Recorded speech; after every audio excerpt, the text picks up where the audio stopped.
Hello বন্ধুরা, আমি স্নিগ্ধার মা। আজকে চিকেন বিরিয়ানিটা আমি বানিয়েছি। চালটা আধ ঘন্টা ভিজিয়ে রেখে সিদ্ধ করতে দিয়ে দিলাম। কড়াইয়ে তেল দিয়ে পেঁয়াজটা ভেজে মাংসগুলো দিয়ে দিলাম। আদা রসুন বাটা, নুন, হলুদ, লঙ্কা গুঁড়ো, জিরে, ধনে, টক দই দিয়ে কষে নিলাম ভালো করে।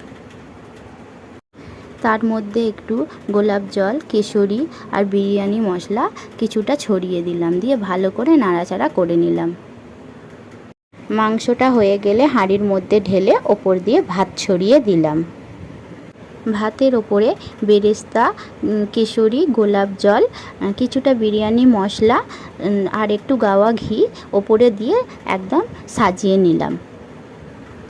এরপর হালকা আঁচে 30 মিনিট রেখে দিলেই রেডি হয়ে যাবে বিরিয়ানি। কেমন লাগলো আমার রেসিপিটা অবশ্যই কমেন্ট